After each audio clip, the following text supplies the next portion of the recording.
Olá, meus amigos, estamos de volta nesse quarto vídeo refletindo sobre a história bíblica da criação. Hoje vamos iniciar algumas observações sobre a palavra dia, avaliando seus principais tipos de utilização. E no próximo vídeo vamos tratar da busca de um conceito que possa não apenas ampliar a compreensão do seu significado, mas também facilitar sua utilização no estudo dos dias bíblicos, conforme tem sido o nosso interesse. Já falamos no primeiro vídeo sobre as dificuldades na leitura e composição dos dias da primeira semana, desde o surgimento da luz, quando foram estabelecidos o dia, a noite, a tarde e a manhã, segmentos do dia que conhecemos bem e que nos acompanham em toda a nossa existência. Muito bem, vamos começar então. Mas o que significa afinal a palavra dia? Ou como ela pode ser definida?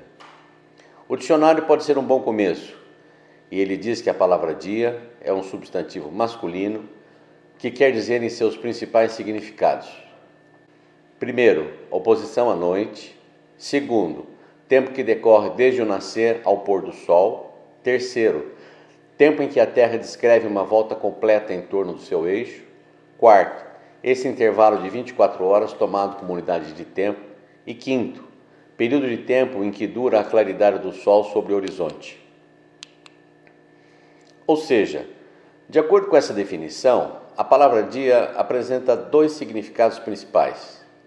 Tanto o período de claridade, de 12 horas, como também o período composto pela junção da claridade com a escuridão, de 24 horas.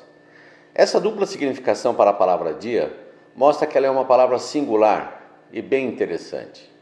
Ao mesmo tempo que significa o par claro e escuro, significa também apenas sua metade, ou seja, somente a claridade.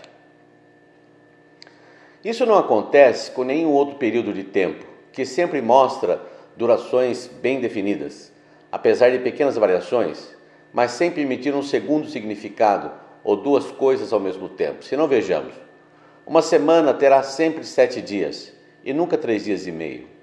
Um mês terá sempre 4 semanas e nunca significará também 2 semanas. E por último, o ano, que sempre terá 12 meses e nunca indicará também sua metade, ou seja, 6 meses.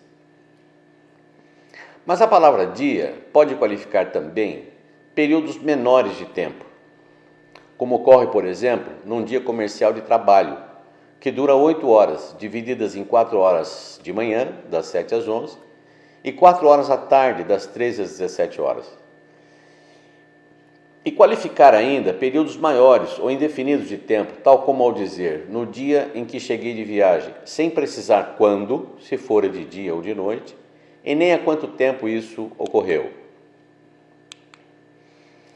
E se utilizamos a rotação da Terra em torno de si mesma como critério para definir um período de 24 horas para o termo dia, nos deparamos ainda com mais um complicador, já que chamamos também de dia a rotação de outros planetas em torno de seu próprio eixo, que se dão em períodos menores ou maiores que 24 horas. Júpiter, por exemplo, é o planeta que tem os menores dias e noites quando comparado com a Terra. A cada 10 horas, ele completa um ciclo de dia e noite. O planeta Vênus, por outro lado, é o que tem dia e noite mais longas quando comparados com a Terra.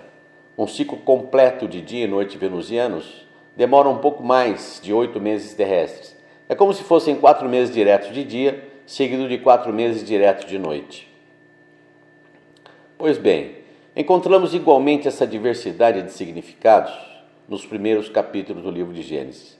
Como diz esse autor, o termo hebraico para dia, yom, é utilizado em 2 sentidos diferentes em Gênesis 1:5. Significa tanto a luz em contraste com a escuridão, como também tarde e manhã juntas. Em Gênesis 2:4b, o termo é empregado ainda no outro sentido, no dia em que o Senhor Deus fez. Vamos ver textualmente como elas se apresentam. Em Gênesis 1 temos: E disse Deus, haja luz, e houve luz.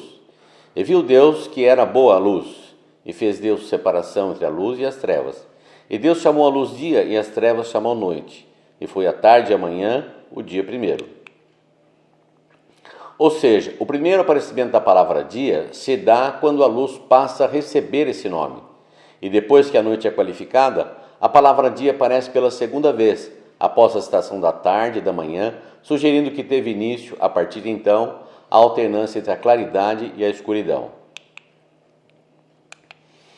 Além desses dois sentidos que vimos no capítulo 1, no primeiro sentido, somente a claridade, e no segundo, a claridade junto com a escuridão, o autor menciona esta citação no capítulo 2 como terceiro sentido para a palavra dia.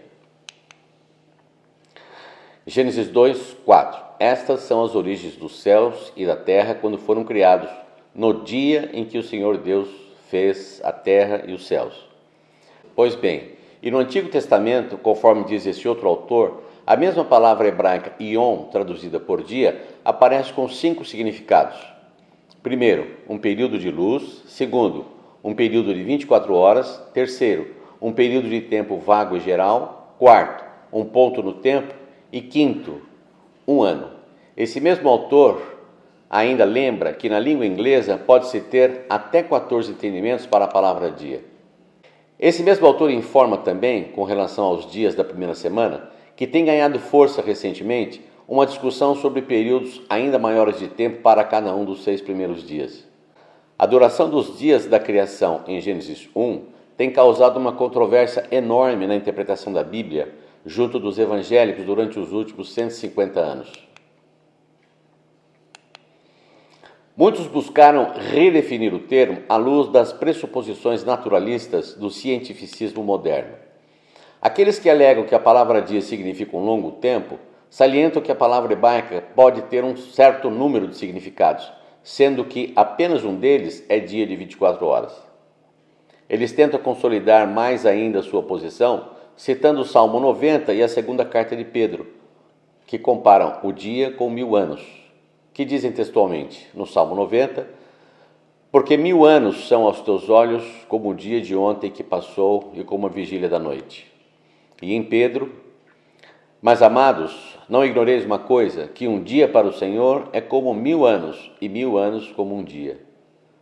Muito bem. Diante dessa diversidade de significados, temos que fazer e tentar responder, no mínimo, 3 perguntas em relação ao significado da palavra dia.